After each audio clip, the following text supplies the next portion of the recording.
नमस्कार, आदाब, सत श्री अकाल। मेरा नाम है नितिन और आप देख रहे हैं डेली क्राइम। उम्मीद करते हैं आप और आपका परिवार स्वस्थ होगा।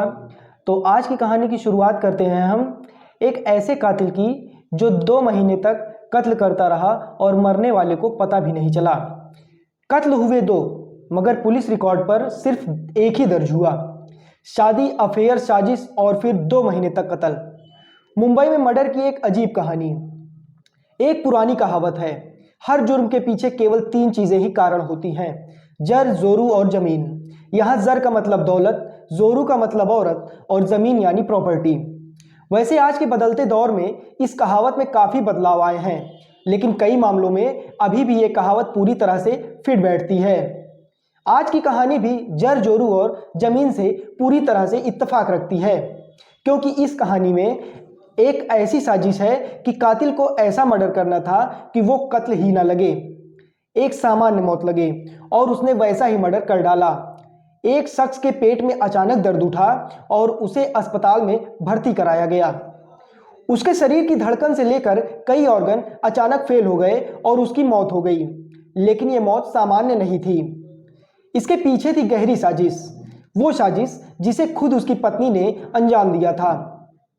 7 महीने तक उसने साजिश रची और 2 महीने तक वो लगातार पति का मर्डर करती रही। लेकिन आखिर ऐसी साजिश क्या थी कि उसने मर्डर भी कर दिया और मरने से पहले मरने वाले को कभी एहसास भी नहीं होने दिया गया।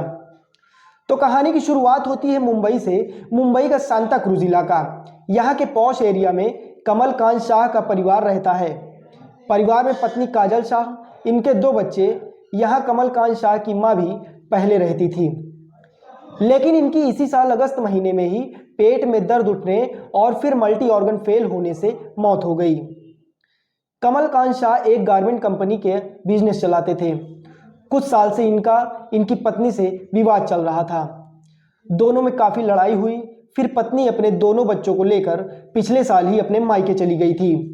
इसके बाद जून 2022 में फिर से पति के घर लौट आई थी। हालांकि काजल के पति से रिश्ते ठीक नहीं थे, लेकिन दोनों बच्चों की अच्छी परवरिश के लिए वो अपने पति कमलकांत के पास आ गई थी, जिससे बच्चों को माता पिता दोनों का प्यार मिल सके। यहां तक तो सब कुछ ठीक ठाक चल रहा था, लेकिन 24 अगस्त 2022 की बात है। कमलकांत शाह के पेट में काफी दर्द होने लगा, उल्टियां भी हुई। इसके बाद उन्होंने अपने फैमिली डॉक्टर को घर बुलाया। उन्हें अपनी परेशानी बताकर दवा भी ली, लेकिन आराम नहीं मिला। उल्टी और दर्द बढ़ता ही गया। इसके बाद उन्हें तुरंत अस्पताल में भर्ती कराया गया। यहां भी इलाज में आराम नहीं मिला, तब उन्हें चर्चित बॉम्बे हॉस्पिटल में एडमिट कराया गया। गारमेंट बिजनेसमैन को यहां भी आराम नहीं मिला। डॉक्टरों ने उनके कई मेडिकल टेस्ट किए, ब्लड टेस्ट किए, लेकिन कोई फायदा नहीं हुआ। इलाज जारी रहा और अंत में 19 सितंबर को कमलकांत शाह की मौत हो गई। डॉक्टरों ने जब कमलकांत शाह के ब्लड की जांच की तो उसमें मेटल यानी धातु की मात्रा सामान्य से कई 100 गुना ज्यादा पाई। ये जांच रिपोर्ट 13 सितंबर को ही आई थी, जिसमें पता चला कि कमलकांत शाह के खून में आर्सेनिक केमिकल की मात्रा सामान्य से 400 गुना ज्यादा है और थैलियम की मात्रा 365 गुना ज्यादा है। यहाँ यह जानना जरूरी है कि आर्सेनिक और थैलियम होता क्या है। दरअसल आर्सेनिक और थैलियम समान मात्रा से ज्यादा शरीर में होना जहर जैसा होता है, और ये दोनों ही साइलेंट जहर का काम करते हैं। अब डॉक्टरों को यह जानना था कि आखिर कमलकांत शाह के शरीर में ये दोनों मेटल की मात्रा इतनी ज्यादा कैसे हुई। इसके बाद उनके शव का पोस्टमार्टम कराया गया और पुलिस ने मामले की जांच शुरू की। इस अजीब और बेहद सस्पेंस वाले मामले की जांच मुंबई क्राइम ब्रांच ने शुरू की। इस मामले में कमलकांत शाह की बहन कविता से भी पुलिस ने बातचीत की। कमलकांत की पत्नी काजल से भी पूछताछ की गई। इस दौरान कविता ने बताया कि जब उसके भाई अस्पताल में भर्ती थे तो भी काजल बार बार कुछ पैसों की जानकारी की मांग कर रही थी। अब ऐसे में स्वाभाविक था कि घर में इस तरह का माहौल हो और काजल को सिर्फ पैसे की पड़ी थी। और तो और काजल के चेहरे पर कभी परेशानी वाला भाव देखा ही नहीं गया। ये भी बताया गया कि कमलकांत की मौत के कुछ दिनों बाद ही उनकी पत्नी काजल लाइफ इंश्योरेंस की डिटेल लेकर जानकारी जुटाने में लगी हुई थी। ऐसे में पुलिस को शक हुआ कि मौत के पीछे कोई दूसरी वजह तो नहीं है। इस शक के आधार पर क्राइम ब्रांच ने काजल की पूरी कॉल डिटेल से लेकर पूरी पड़ताल शुरू की। जांच के दौरान यह भी पता चला कि कमलकांत शाह की मां सरला देवी की मौत भी ठीक ऐसे हुई थी। 13 अगस्त 2022 को कमलकांत की मां की कोकिलाबेन धीरूभाई अंबानी हॉस्पिटल में मल्टी ऑर्गन फेल होने के चलते मौत हो गई थी। उसके 1 महीने बाद ही कमलकांत की भी मौत ठीक उसी तरीके से हुई। यानी कि कहीं ना कहीं इन दोनों मौत के पीछे कोई खास वजह तो नहीं। सवाल ये भी था कि आखिर इनके शरीर में ये खतरनाक केमिकल आर्सेनिक और थैलियम आया कैसे होगा। अब इस पर सीबीआई ने डॉक्टरों से राय लेना शुरू किया। तब डॉक्टर ने बताया कि आर्सेनिक और थैलियम दोनों को अगर पानी या खाने में मिला दिया जाए तो ना कोई रंग में बदलाव आता है, ना ही टेस्ट में कोई फर्क पड़ता है। लेकिन सवाल ये था कि अगर एक ही परिवार में कमलकांत, उनकी मां, पत्नी काजल और 2 बच्चे हैं तो सभी लोग एक ही खाना और पानी पी रहे हैं, तो 2 लोगों में ही इसकी मात्रा कैसे ज़्यादा पाई गई। धीरे धीरे पुलिस ने काजल की कॉल डिटेल की जांच की तो पता चला कि कमलकांत शाह के बचपन के दोस्त हितेश जैन से काजल के काफ़ी नज़दीकी रिश्ते थे। इसके बाद पुलिस ने दोनों की पूरी डिटेल निकालकर पूछताछ की। तब पता चला कि दोनों एक दूसरे से प्यार करते थे और दोनों ने मिलकर ही कमलकांत की प्रॉपर्टी और इंश्योरेंस के पैसे पाने के लिए ऐसा मर्डर किया है जिससे दोनों की मौत हो जाए और शक भी न हो। इस पूरी जांच में पता चला कि हितेश जैन ने ही इंटरनेट पर पढ़ा कि ऐसा कौन सा केमिकल या सामान है जिसे खाने से इंसान की मौत हो जाए और किसी को शक भी ना हो। इंटरनेट पर पढ़ने के बाद हितेश को पता चला कि आर्सेनिक और थैलियम साइलेंट जहर हैं। इन दोनों का अपना कोई रंग नहीं होता। पानी या खाने में मिला दिया जाए तो कोई अंतर नहीं दिखेगा। इसके साथ ही इनमें कोई स्वाद भी नहीं होता। यानी जब किसी चीज़ में यह मिलाया जाता है तो खाने या पानी पर किसी तरह का अंतर का कोई पता नहीं चलता। लेकिन ये धीरे धीरे शरीर में जहर का काम करने लगता है जिससे इंसान के शरीर के अंदर के अंग धीरे धीरे काम करना बंद कर देते हैं और अंतिम समय में उसकी मौत हो जाती है। आर्सेनिक और थैलियम दोनों ही भारत में पूरी तरह से बैन हैं, यानी इसे कोई आसानी से नहीं खरीद सकता। लेकिन कुछ बिजनेस कार्यों की शर्तों और लिखित में जानकारी देने के बाद ही इसे खरीदा जा सकता है। इस केस में भी हितेश ने एक फेक बिजनेस का प्लान बनाकर एक कंपनी से आर्सेनिक और थैलियम दोनों मंगाए थे। इन दोनों को काजल पानी में मिलाकर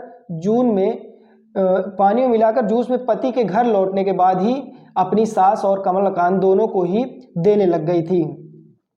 चूंकि आर्सेनिक और थैलियम दोनों आसानी से बिना कोई रंग छोड़े पानी में घुल जाते हैं, इसलिए पीते समय किसी को कभी कोई शक नहीं हुआ।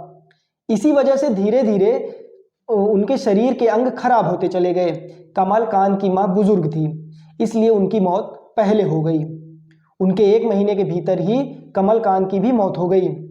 इन दोनों की मौत के बाद से पूरी प्रॉपर्टी और गारमेंट का बिजनेस अब सीधा सीधा काजल को शिफ्ट हो जाना था। इसके अलावा लाखों रुपयों का कमलकांत का इंश्योरेंस भी था, इसे भी काजल हड़पना चाहती थी। हितेश और काजल की यही साजिश थी कि कमलकांत और उसकी मां की मौत के बारे में किसी को पता भी नहीं चलेगा और आसानी से प्रॉपर्टी और बीमा का पैसा मिल जाएगा, जिसके बाद दोनों अपनी ज़िंदगी अच्छे से गुजार लेंगे। लेकिन दोनों को यह पता नहीं था कि जहर चाहे धीमा हो या फिर कैसा भी हो, उससे मौत हो ही जाएगी और शक भी गहराया जाएगा। आखिरकार पुलिस ने 3 दिसंबर को दोनों को गिरफ्तार कर लिया और अब रिमांड पर मौत के दोनों केस से जुड़े अहम सबूत को तलाशा जा रहा है। यह गौर वाली बात यह भी है कि कमलकांत शाह और आरोपी प्रेमी हितेश जैन दोनों बचपन के दोस्त हैं। कमलकांत की उम्र करीब 46 साल थी, वहीं काजल की उम्र 45 साल।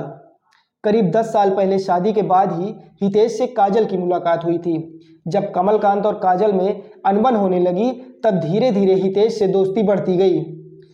पिछले कई सालों से हितेश और काजल एक दूसरे को प्यार करने लगे थे, इसलिए काफ़ी समय से दोनों मिलकर ऐसे कत्ल करना चाहते थे कि कोई सबूत न छोड़ पाए। इसलिए आर्सेनिक और थैलियम के जरिए साइलेंट किलर का इस्तेमाल कर मर्डर का यह तरीका निकाला था। पुलिस की जांच में पता चला कि हितेश और काजल दोनों पिछले 7 महीने से मर्डर की प्लानिंग में जुटे थे। इसी प्लानिंग के तहत काजल 15 जून को अपने पति के घर लौटी थी। घर आने के बाद से ही काजल अपने पति और सास को साइलेंट जहर देने लगी थी, लेकिन कभी उन्हें पता ही नहीं चला कि उनका मर्डर किया जा रहा है। आइए इन दोनों जहरों पर भी एक नज़र डालते हैं। आर्सेनिक, जो कि किसी इंसान के शरीर में खाना पचाने से लेकर कई ज़रूरी कार्यों के लिए नेचुरल तरीके से छोड़े जाने वाले एंजाइम को खराब कर देता है, जिससे शरीर के कई अंग धीरे धीरे काम करना बंद कर देते हैं। वहीं थैलियम भी पानी में घुलने वाला केमिकल है और ये भी कोई रंग नहीं छोड़ता और ना ही इसमें कोई स्वाद होता है। इनका इस्तेमाल पूरी दुनिया में साइलेंट किलर के तौर पर किया जाता है। पुराने ज़माने में कई तानाशाहों से लेकर कई नेताओं की हत्या इन्हीं केमिकल से की गई थी। ये शरीर में धीरे धीरे असर करती है, जिससे तुरंत नहीं पता चल पाता कि आखिर ये है क्या चीज़। जब शरीर के अंग धीरे धीरे खराब होने लगते हैं तब उल्टी, पेट दर्द और सिर दर्द की शिकायत होने लगती है, जिसके बाद शरीर के कई अंग एक साथ काम करना बंद कर देते हैं और इंसान की मौत हो जाती है।